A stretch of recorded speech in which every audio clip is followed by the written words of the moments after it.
Good morning, colleagues, friends, and ladies and gentlemen.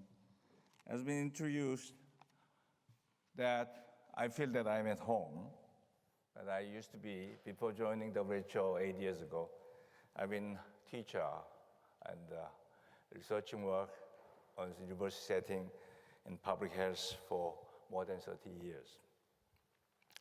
Today, I am here to share with you some thought on equity on health and what we can do to make access to health service more fair and equal across the Asia-Pacific region, where I'm serving as a regional director for WHO.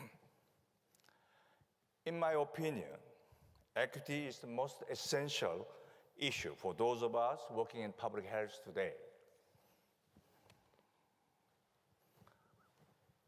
Let's start with some basic understandings. First, what do we mean by equity? Equity has several meanings, but for our purposes, we will use the World Health Organization definitions. That is, equity is the absence of avoidable or remediable differences among groups of people. Such groups are sometimes referred as disadvantaged. The term covers groups such as urban poor and those living in remote rural areas, or migrants, or ethnic minorities, etc. These groups are less likely to use the health services even though their needs are often greater.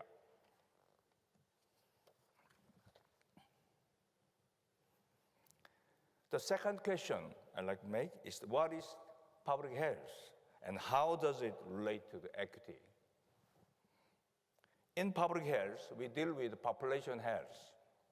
If we want to achieve certain level of population health, equity is both means and goal. Therefore, equity is fundamental components. It is backbone of public health. Equity is a core value of World Health Organization. It is part of an organization's constitution, which states that the enjoyment of the highest attainable standard of health is the fundamental right of every human being without distinction of race, religion, political belief, economic or social conditions. Government also share this goal in that they should want what is the best for everyone in the country.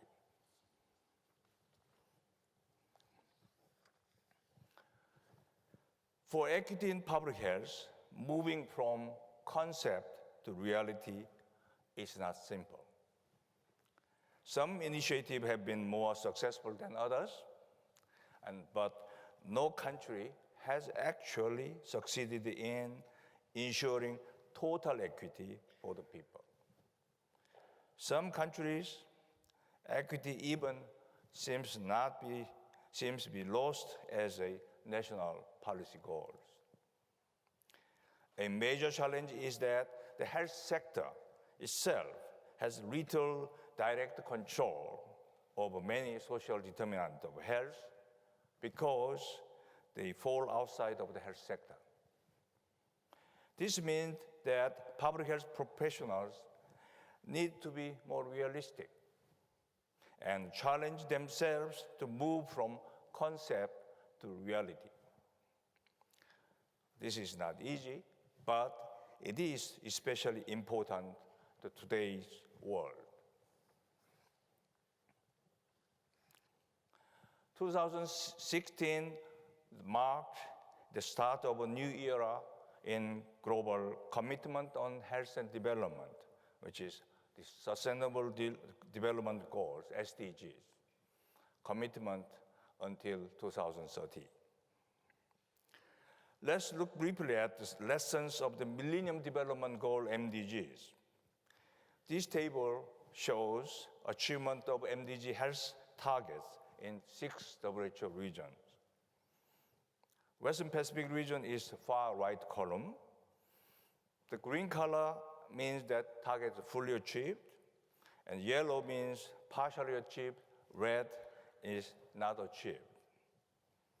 But look at green, compare with other parts of the world, the Western Pacific region is proud to have made good progress. And member states achieved 5 of 7 health-related MDG targets and made significant progress toward remaining 2. However, when we talk about inequities within countries, it becomes a different story. The MDG experience teaches us that investing in program funding is not enough to ensure equity. The benefits do not trickle down to all groups. A lot of money was spent on MDGs, but this did not make much of a dent in inequity in health. For example, in Cambodia and the Philippines, we still see a striking difference between poor and rich households for MDG 5 target, such as antenatal care and births attended by skilled health personnel. Again, we see striking differences within countries for MDG 4, which include under 5-year mortality rate.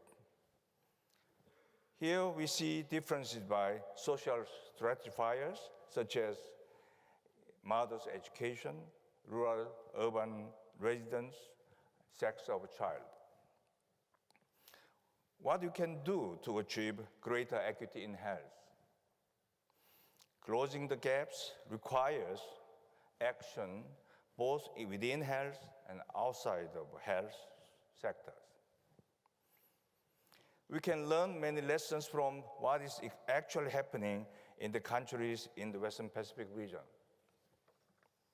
Let's look at the equity from the different angle. To reduce inequities, you must understand the broader context of social, political, and economic development in countries. From an equity perspective, I want to talk about 4 types of countries and their context in the Western Pacific region. First, advanced economy, such as Australia, Japan, New Zealand, the Republic of Korea, and Singapore in our region. Second, countries in transition from socialistic to market-style economy, such as China, Mongolia, Vietnam, and Cambodia, so forth. Third, small Pacific island countries, such as Samoa, Fiji. In fact, we have 14 small island countries in the Pacific region. Lastly, the highly decentralized power in countries, such as Philippines. Now, advanced economy enjoyed affluence, and high level of life expectancy at birth. They rely on strong and elaborate health and social system with a good social infrastructure and well-secured services and solid financings. Within these countries, however, still some excluded population groups exist. They have not yet gained equitably from achievement in health and development. These countries are working hard to looking at targeted, integrated approaches at the local level in order to leave no one behind, such as Australian Aborigine, or Maori, and New Zealand as an example. Now, equity is also a big challenge for transitional economies. They are shifting from socialist to market-oriented economies. China, for example, as we all know well, that has experienced impressive economic growth since 1980s. The increased income, however, given way to growing divide between rich and poor. The country's policy direction has moved like pendulum from far left to far right, but it never stopped in middle. Many national public hospitals were left on autonomy without regulations, and a traditional model of district-level primary health care were mostly abandoned. There was a massive move toward high-tech and expensive healthcare systems. This shift led to a significant financial hardship for families as economic development fueled massive rural to urban migrations, leaving a large number of marginalized population groups. The shock at 2003 SARS outbreak and 2008 global economic crisis led China to rethink about its health system. The government recognized the need to rebuild the healthcare infrastructure, and China tried to move the pendulum back from far right to center left. And they tried to protect underprivileged populations, paying special attention to poor people in rural areas with a huge amount of national investment. By and large, the efforts were very much successful, but still the health reform efforts are underway.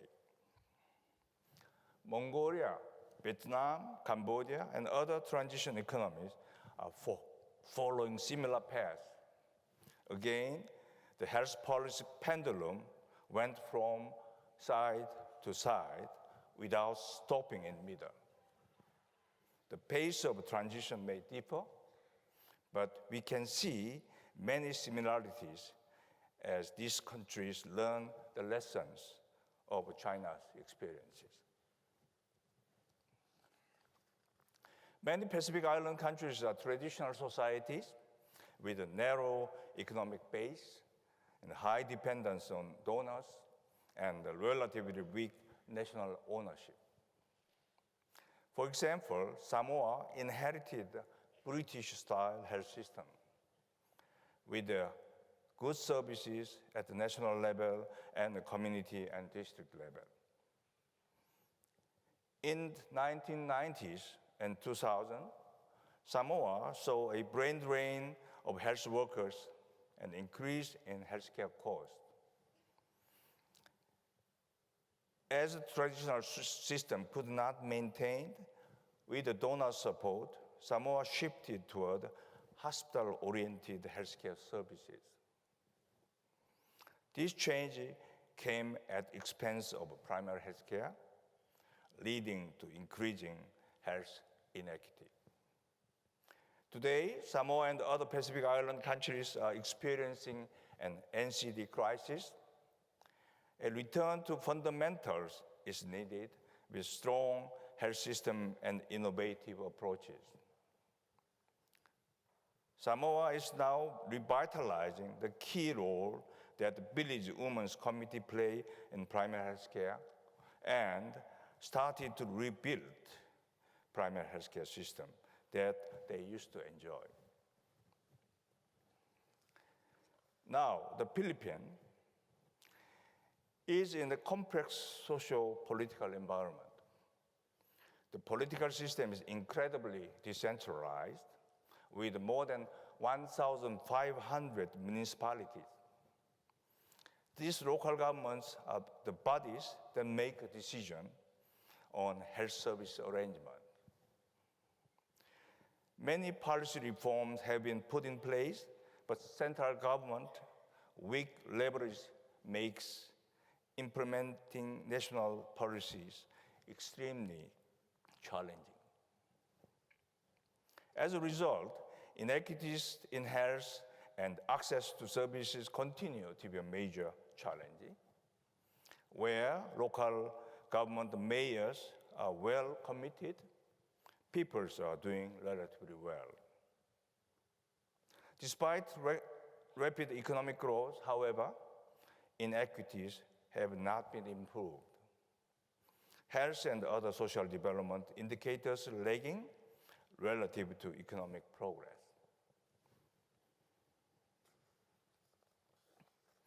Now, what conclusion we can draw from these 4 examples?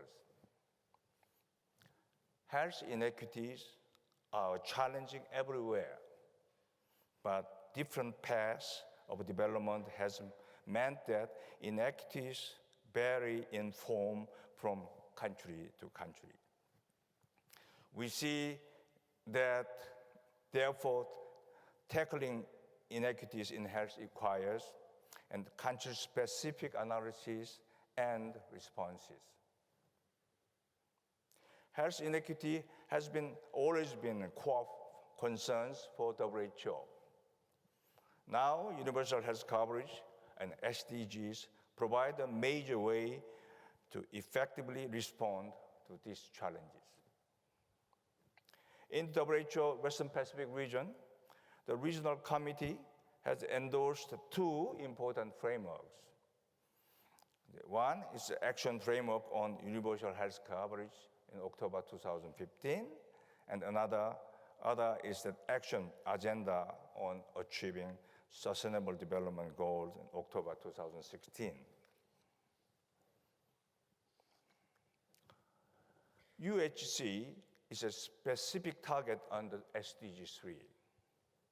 It also acts a broader platform to bring health and development efforts together. Without UHC, health gains will not be sustained and SDGs cannot be achieved. UHC is another new concept. It is a whole-of-system approach to improve health system performance and sustaining gains. Health system must have 5 components, important components of good quality, and efficient, equitable, accountable, and sustainable and resilient. UHC centers attention on people and communities, calling for health system to strengthen their responsiveness to needs of diverse population groups, especially those far left behind. Equity is a cornerstone of UHC.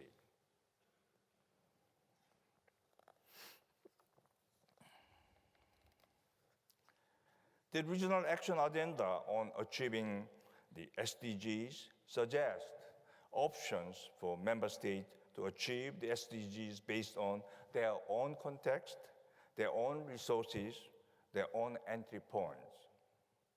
Again, equity is a corner concept of this action agenda. The SDG principle of leaving no one behind holds the promise of significant future progress.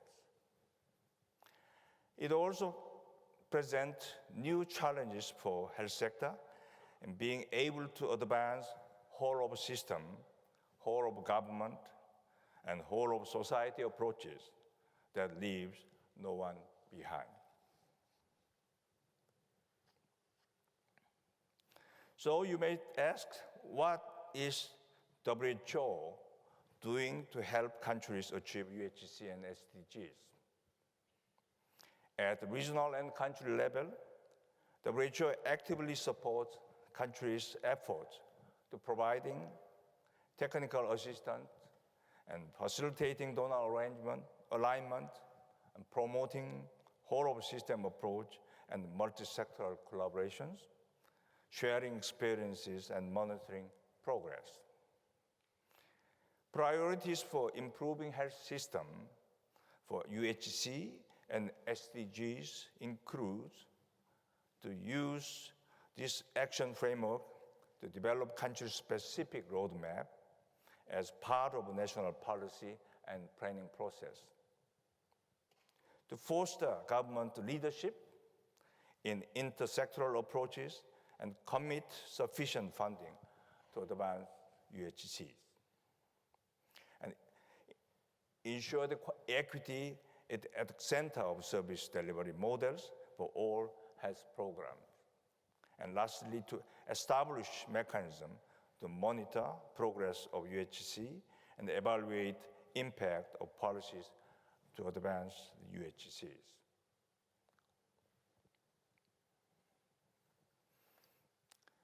Achieving the SDGs and health and development goals will need the broad political and social mobilizations. The WHO in Western Pacific region has recently engaged with stakeholders such as parliamentarians and city mayors for political and social mobilization to advance UHC and SDGs. We are also strengthening our working relationship with the WHO collaborating centers across the region.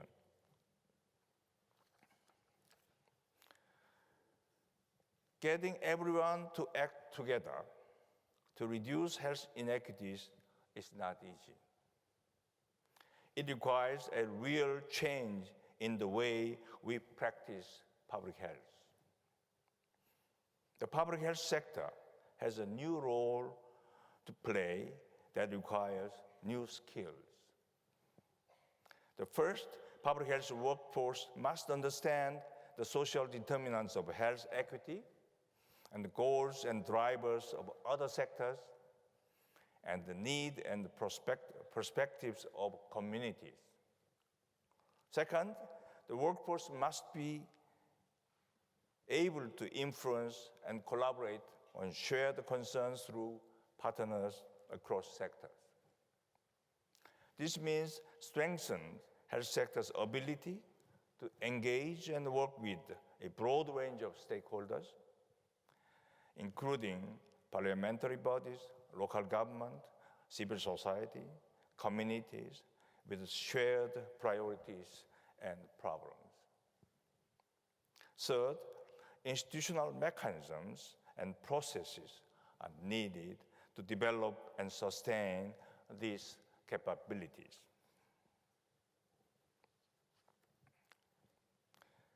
In the SDG era, public health education and research must focus on creating public health professionals who are masters of collaboration.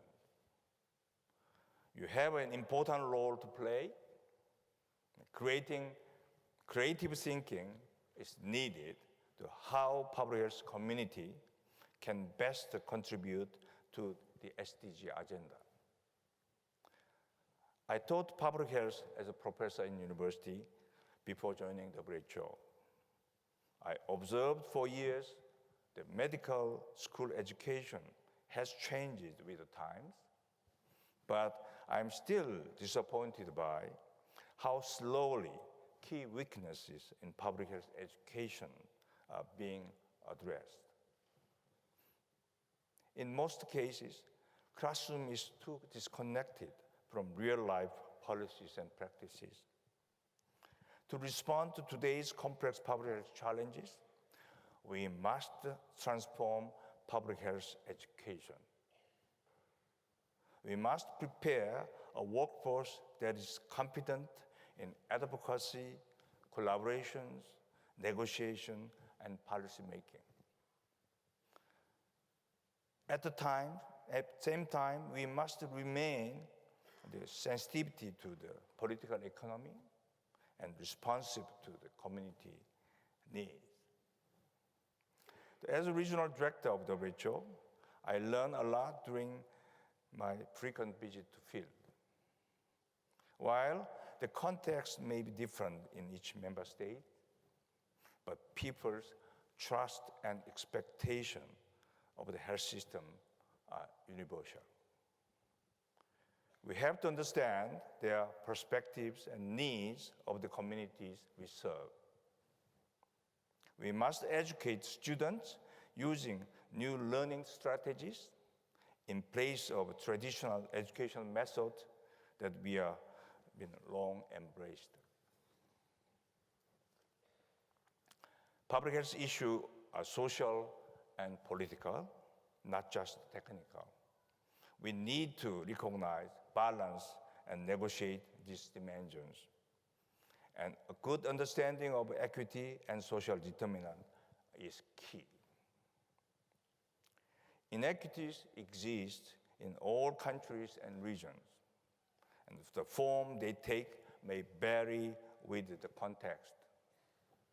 For this reason, we must tailor equity-focused responses to context, which requires country-specific analysis and solutions.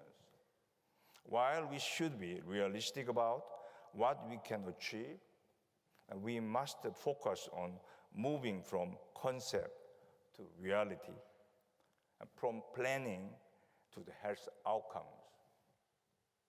Again, this is not easy, but there is no easier way.